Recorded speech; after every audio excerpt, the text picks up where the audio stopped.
ایران اور سعودی عرب میں کشیدگی اب تشویشناک ہونے لگی ہے۔ عرب بہار نامی تحریک کے بعد سے سفارتی محاذ پر ایران اور سعودی عرب آمنے سامنے ہیں۔ دونوں ملکوں میں نئی معاہدۂ کا آغاز شام میں جاری خانہ جنگی سے ہوا۔ سعودی عرب شام میں کھلم کھلا بشار الاسد کے مخالفین کی حمایت کر رہا ہے۔ یمن میں سعودی عرب کی قیادت میں اتحادی افواج کے حملوں پر بھی ایران کو تحفظات ہے۔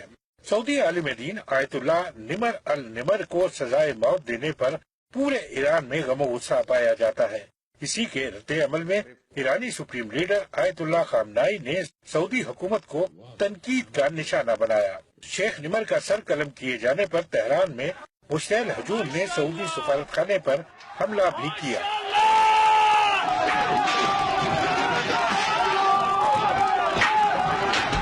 مظاہرین نے سعودی سفارت خانے کے اندر گھس کر توڑ پھوڑ کی۔ اس واقعے کے بعد سعودی حکومت نے ریاض میں ایرانی سفیر کو طلب کیا اور انہیں 24 گھنٹے کے اندر ملک چھوڑنے کا حکم دے دیا۔ سعودی عرب اور ایران میں کشیدہ تعلقات کا اندازہ اس سے بھی لگایا جا سکتا ہے کہ سعودی وزیر خارجہ عادل الجبیر نے اپنا دورہ پاکستان ملتوی کر دیا ہے۔ شیخ نمر کی سزائے موت کے بعد سعودی عرب سمیت ایران، عراق سمیت دنیا بھر میں مظاہرے کیے جا رہے ہیں۔ یہ رپورٹ دیکھیے۔ اعتدال پسند اور پرامن انداز میں اپنے حقوق کے لیے آواز بلند کرنے والے عالم دین شیخ نمر النمر کی سزائے موت کے خلاف خلیجی ریاستوں بحرین اور یمن سمیت احتجاجی مظاہرے کیے اور احتجاج کیا گیا۔ پولیس نے مظاہرین سے نمٹنے کے لیے سخت تشدد اور آنسو گیس کا استعمال کیا۔ دنیا بھر میں ہونے والے مظاہروں میں مظاہرین نے شیخ النمر کی تصویریں اٹھا رکھی تھی۔ مظاہرین نے امریکہ اور اقوام متحدہ سمیت دنیا بھر کی طاقتوں سے مطالبہ کیا کہ وہ اس ظلم کے خلاف ان کا ساتھ دیں اور سعودی بادشاہت کے خلاف اقدامات اٹھائے جائیں۔ عالم دین شیخ نمر النمر کو سزائے موت دیے جانے پر لبنان، عراق، ایران میں سخت احتجاج کیا گیا۔ مظاہرین نے سعودی بادشاہت کو شدید تنقید کا نشانہ بنایا۔ لبنان میں بھی شیخ النمر کی سزائے موت پر شدید احتجاج کیا گیا۔ مسلم ممالک کے علاوہ امریکہ، برطانیہ اور دیگر یورپی ممالک میں بھی احتجاج اور مظاہرے کیے گئے۔ مظاہرین کا کہنا تھا کہ سعودی بادشاہت مسلمانوں اور دنیا کے لیے خطرناک بن چکی ہے۔ سعودی بادشاہت مسلمانوں میں تفریق پیدا کر کے اپنے مفادات کے لیے جنگ لڑ رہی ہے۔ سعودی عرب میں جاری سیاسی ہلچل اور عوامی احتجاج کے بعد سعودی وزیر خارجہ عادل الجبیر نے اپنا دورہ پاکستان ملتوی کر دیا۔ دورہ ملتوی ہونے کی وجوہات اور اثرات اس رپورٹ میں جانیے۔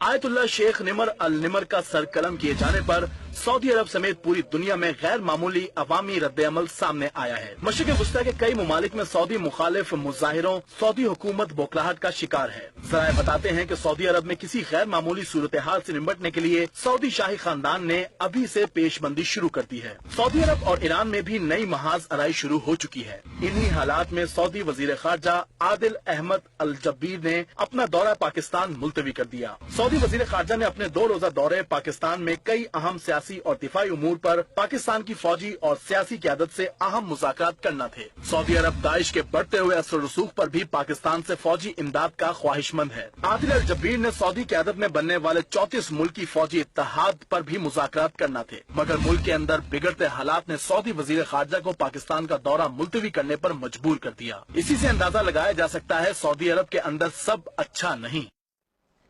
ایران کے سپریم لیڈر آیت اللہ سید علی خامنائی نے سعودی عرب کی جانب سے شیخ نمر الباقر کا سر قلم کرنے کے فیصلے پر کڑی تنقید کی ہے۔ سوشل میڈیا پر جاری ایک بیان میں آیت اللہ علی خامنائی نے شیخ نمر باقر کی ہلاکت کو سعودی ریاست کی سنگین سیاسی غلطی قرار دیا ہے۔ ایرانی رہنما نے امت مسلمہ سے اس ضمن میں مثبت کردار ادا کرنے کی بھی اپیل کی۔ گزشتہ روز سعودی ریاست نے عالم دین اور انسانی حقوق کے علم بردار شیخ نمر باقر النمر سمیت 47 افراد کی سزائے موت پر عمل درآمد کیا تھا، جسے ایران اور ہمسایہ عرب ممالک کی قیادت نے کڑی تنقید کا نشانہ بنایا۔ انسانی حقوق کی عالمی تنظیموں کے مطابق مقتولین میں شیخ نمر سمیت 4 ملزمان سیاسی قیدی تھے، جن کے سر سعودی ریاست نے دہشت گردی کے الزام میں قلم کیے۔ شیخ نمر کی ہلاکت کے بعد ایران کے دارالحکومت سمیت سعودی عرب، عراق، لبنان اور بحرین کے مختلف شہروں میں پرتشدد مظاہرے ہوئے، جس میں سعودی اقدام کے خلاف سخت احتجاج کیا گیا۔